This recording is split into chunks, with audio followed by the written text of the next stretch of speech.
We just want to thank you for taking the time to interview with Electric Sloth. Of course, dog. Of course. Really Anytime. appreciate it. People say I look like a sloth, which I actually do look a lot like a sloth. I don't think so. No, that's a fact. Like Sid the Sloth from Ice Age is very similarly structured in the face. But you got the facial. I look like a sloth. It's all good.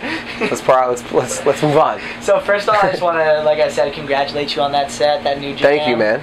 Do you mind telling us the name of that new song? Or still? It's a remix. Okay. It's a little sticky right now. It's for Alesso, and I really want it to come out soon. So yeah. It was definitely fire. Thank you. So you're a native of Manhattan. Where are you living now? I live in Brooklyn. Still in Brooklyn? Yeah, still in New York. Do you think you'll make your way out to LA or? I think maybe in like a year when my lease is up. Okay. I think I might make the move. I don't know. It's just like music camp out here. Yeah, exactly. So, but I you know, my heart's always in New York. I got all my homies out there and my family. But I think for the business, I'm gonna come out here. Yeah. Yeah. No, that's what I was gonna ask. Like, do you think? I mean, say you work out here for a couple of years, would you go back to New York when you're older? Like, do you feel? Who knows, dog? One day at a time, brother. Valid. But I mean, yeah, I definitely New York is my favorite city in the world. That is for sure. So sort of just like looking up a little bit about you, I heard you got your start from Skrillex playing "Treat You Right" and "Shake" in one of his mixes. Not quite. Okay. You almost got it. Okay, hit me with it. So, Sloth played "Treat You Right." Okay. In their band mix, and then Skrillex played "Shake" in his BBC mix, which was a really big look.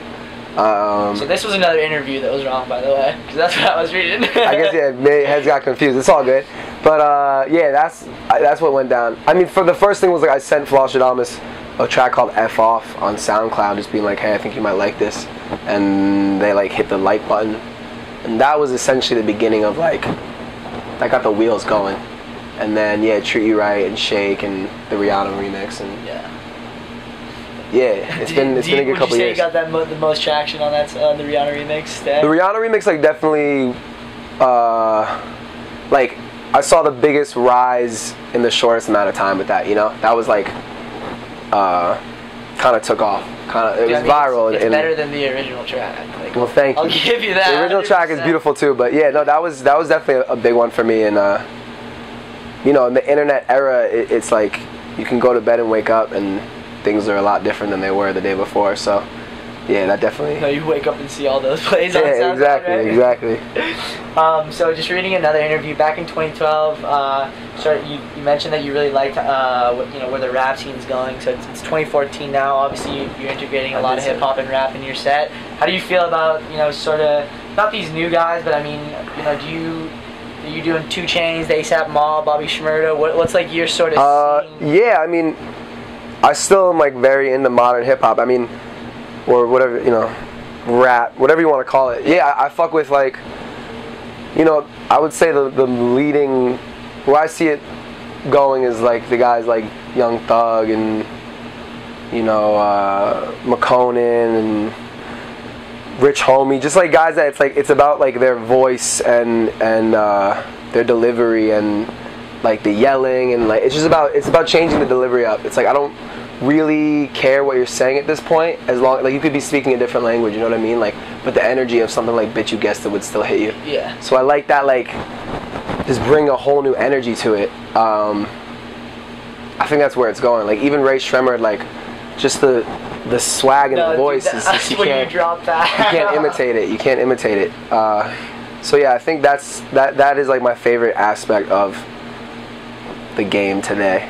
It's just like the young, just unique voices. Yeah. So tell me about a little bit about this band that you're sort of starting with your dad. Wow, not quite. I mean, I play with my dad. Okay. I play drums with my dad. My dad plays piano and organ, and my cousin plays bass.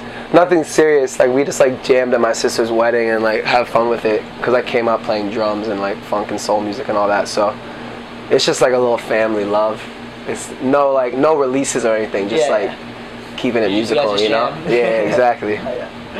R&B side project. Read something about that too. Yeah, that's real. Okay. That's real. I have a record that should be out by the end of the year. The first one that I'm singing on.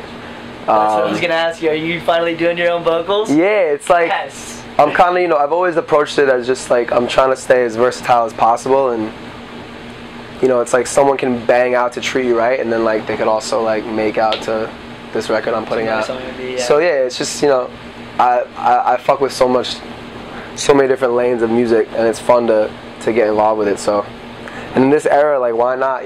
Just put it out, see what the kids fuck with it or not. So I'm excited though. It's been a long time coming. So doing more research on you, it said that you are a fan of swimming. So I do love swimming. What does that mean? Like, where do you swim? I swim like wherever I can. I mean, Pools, in a lake, like ocean. I'd say lake, ocean, pool. That's probably like the top 3 bodies of water that I fuck with as far as swimming goes. I'll like catch me like in a hot spring or a pond. But yeah, I guess I don't even know when I said that, but I love swimming. Like I miss summer because swimming is really peaceful to me. I got some good waves this summer. Are you a surfer? I'm not. No. A little body surfing. Oh yeah. So I also read that you are a huge fan of the banh mi's, Vietnamese sandwiches. Yeah, you do your research. Yeah, I do. What's your favorite one? My favorite one is this spot in New York, on Broome Street.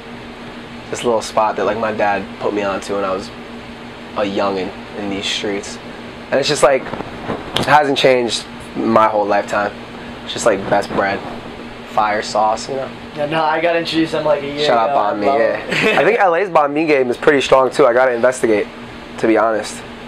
I haven't diversified my taste with it enough, but that one on Broome Street hits me every time. So basically, you do a lot of live instrument samples. What are you sampling? Or what are you sampling mainly? Recently, I've been really into just like voice manipulation, trying to take that to a place I haven't before. Just like making instruments out of vocals, little clips. And then I mean, for me, sampling, like I'll often, I'll sample. I'm trying to move away from like just looping an old soul record and kind of like making. I'm trying to kind of like record and then sample myself is where I'm trying to go. Like a homie of mine has a studio in Bushwick and with a bunch of analog gear, and I'm just trying to get like a vintage sound that I can then bring into my world and chop up and make all crazy and like treat it like I would anything else. Yeah. So that's where I'm at right now. But always like if something catches my ear, I'm always gonna like be tempted to flip it and just like put my style on it. That'll never change. So you started out pretty young. It's at about like 12. You have any encouragement to young producers, DJs trying to get started? Drums at like I started drums at like 10. Okay. Beats at like I think I was 14. Any advice? I would say just if you're trying to make a career out of it, put a lot of time into it, because although like everything's mad accessible in this era, like all you need is a laptop, right? You can crack some software, but I think to really like the guys at the top put in more work than anyone. That's what I've learned. I was just on the road with Skrillex for like 6 shows, and someone that established who's like a Grammy winner, and someone like that could just fall back and like rest on the hits they've already put out, but like homie was working preset, post-set. I hear like he's like constantly like one of those that's like constantly making music even on tours and everything. It didn't end, so like that was just inspiring to me. It's just like reiterating a lesson that I kind of already knew, but seeing it in action was like you just can't put in enough work. Like the more work you put in, the better you're gonna get. I really, really believe that. So anyone trying to come up, grind, and then and don't force anything. Force the hours put in, but don't try to do anything that doesn't like come natural to you. Because then it's gonna sound forced and fake. So that's what I gotta say about that. Okay, well, we're gonna get to a couple of questions here that aren't as serious, so we Alright, can relax a little bit. So, what would you say is in your typical rider, if you don't mind us asking? I'm pretty simple at this point. My homies are all pressuring me to like step up and get like Xbox games and shit, but I'm just like, Yo, they gave us a free copy of Call of Duty, by the way. I gotta cop that. Yeah. I gotta cop that. Definitely cop that. My rider's like fruit, deli meat. Like, I kind of go through rotations with liquor because I get tired of different liquors. Yeah, but like, of course. right now I'm moving on from tequila. I think I'm going into maybe like a Jameson range right now. That's what I'm feeling. And then like Cliff Bars. I'm simple. Seltzer. I'm real simple. I don't get too crazy with it. One day. So I'm not sure if you have a girlfriend or wife or whatever, but I just had to ask, like, how many chicks have you pulled with the song "Stay Alone"? I don't know. I can't. I don't think I've never hooked up with a girl that was like, "Hey, you made Stay. Let's go make out." It's never been that direct. But no, I'm single. The game's been good to me. Yeah. So we're really huge Zed's Dead fans. Saw that you guys were on tour with them, or you were on tour. Yeah, with them yeah, for a bit. There's a lot of interaction between you guys, or sort of. Yeah, I love those kids, man. That was like that was the first bus tour I ever went on, and I wouldn't have had it any other way. Those are great dudes. My brothers. Zed's Dead, Paper Diamond, right? And Green Lantern, yeah. Yeah. Still very close with those kids. Always, I love running into them. They're here today. I'm gonna go holler at them. But yeah, shout out Zed. I played one of their records tonight too. Oh no, we heard it. Yeah. We're looking forward to that set. Alright, well I think that's all we got to do, man. Cool, man. Let's go catch our autograph. Yeah, thank you, yeah.